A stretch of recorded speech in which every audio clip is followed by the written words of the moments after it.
नमस्कार, सी न्यूज़ भारत देख रहे हैं आप। मैं हूं अखिलेश पांडे। वक्त हो चुका है न्यूज़ आर का। खबर रायबरेली से है, जहां अनुसूचित जाति की जमीन की बिक्री पर लगी रोक वाले कानून को निष्क्रिय करने की खबर के संबंध में कांग्रेस जिला अध्यक्ष पंकज तिवारी ने कांग्रेस कार्यालय तिलक भवन में एक प्रेस वार्ता का आयोजन कर सरकार की दलित विरोधी मंशा को उजागर किया। कांग्रेस जिला अध्यक्ष पंकज तिवारी ने कहा कि तत्कालीन कांग्रेस पार्टी की सरकार ने अनुसूचित जाति और अनुसूचित जनजाति के हितों को ध्यान में रखते हुए उन्हें भूमिहीन होने से बचाने के लिए उत्तर प्रदेश में जमींदारी उन्मूलन एवं भूमि व्यवस्था अधिनियम 1950 कानून बनाया था, जिसे योगी सरकार ने निष्क्रिय करने का काम किया है और उसे लगातार निष्क्रिय करने जा रही है, जो कि अनुसूचित जाति जनजाति के अधिकारों पर कुठाराघात है। इसके अलावा रायबरेली कांग्रेस जिला अध्यक्ष पंकज तिवारी और अन्य लोगों ने क्या कुछ कहा, आइए आपको सुनाते हैं।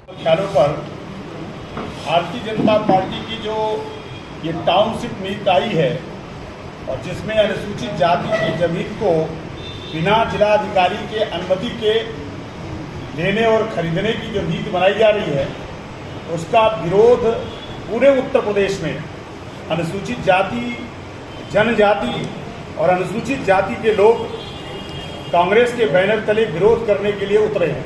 आज उसी संदर्भ में आदरणीय पंकज तिवारी जी और मैं स्वयं सुशील पासी प्रदेश महासचिव उत्तर प्रदेश और धीरज श्रीवास्तव जी शहर अध्यक्ष और हमारे कि जो जिलाधिकारी ने अनुमति लेने का प्रावधान बनाया है, वो जमींदारी विनाश अधिनियम में एक कानून था कि जिलाधिकारी से हम अनुमति लेंगे और जिलाधिकारी अनुमति देने से पहले ये देखेगा कि 3.125 यानी 3.25 एकड़ जमीन अनुसूचित जाति के पास है या नहीं है, और अगर वो जमीन बेच रहा है तो चिकित्सा संबंधी उसके पास प्रमाण पत्र है कि नहीं।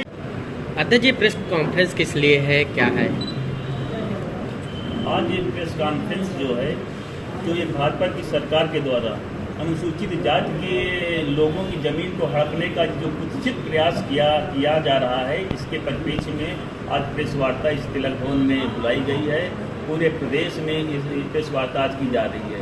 जो जब कांग्रेस की सरकार थी 1950 में उत्तर प्रदेश जमींदारी विनाश अधिनियम बनाया गया था। उस अधिनियम में ये व्यवस्था दी गई थी कि यदि अनुसूचित जाति का व्यक्ति किसी गैर अनुसूचित जाति के व्यक्ति को जमीन बिक्री करना चाहता है तो उसको बाकायदा कलेक्टर से अनुमति लेना होगा। उसके साथ प्रतिबंध ये भी था कि लेकिन उसके पास 3.5 एकड़ भूमि उसके पास बचती हो। बिना कलेक्टर की अनुमति के अनुसूचित जाति का व्यक्ति ना दान कर किसी को कर सकता था, ना किसी को पट्टा कर सकता था।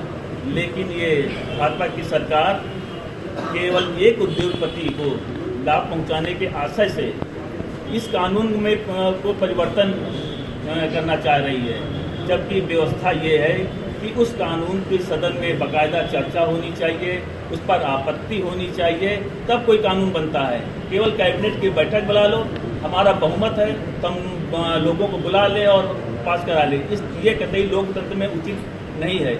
हम सारे कांग्रेस के लोग उनके इस कृत्य का विरोध करते हैं। कांग्रेस पार्टी की एक ऐसी पार्टी है कि अनुसूचित जाति के व्यक्ति को उनके रहन सहन को उठाने के लिए प्रयास किया। हमारी जो प्रधानमंत्री श्रीमती इंदिरा गांधी जी थी, एक अभियान चलाया था। उन्होंने जितने भी भूमिहीन लोग थे अनुसूचित जाति के व्यक्ति को, उस अभियान के तहत उनको जमीन पट्टे पर दी गई थी। अब व्यवस्था ये कर रही है कि एक तरफ भाजपा की सरकार किसान सम्मान निधि देने का ये ढिंढोरा पीट रही है। अगर हम अनुसूचित जाति के व्यक्ति के पास जमीन ही नहीं रहेगी, अगर वो भूमिहीन हो जाएगा तो इस सम्मान निधि का क्या मतलब है? तो ये अपने जो भाजपा की सरकार में कथनी कानून, जिससे ज्ञातव्य है कि ये कथनी करने में इसके अंतर है, तो कथनी करने में भाजपा सरकार में अंतर है। लेकिन हम सारे कांग्रेस के लोग अनुसूचित जाति के व्यक्तियों के लिए लड़ाई लड़ेंगे। किस प्रकार लड़ाई लड़ेंगे? हम लड़ाई सड़कों पर लड़ेंगे, सदन में लड़ेंगे और संघर्ष करेंगे जब तक अगर उनके हितों पर कुठाराघात। रायबरेली से सी न्यूज़ संवाददाता इंद्रेश की रिपोर्ट। फिलहाल इस खबर में बस इतना ही। देश दुनिया की तमाम खबरों के लिए देखते रहें सी न्यूज़ भारत। हर खबर आपके साथ, आपके हाथ।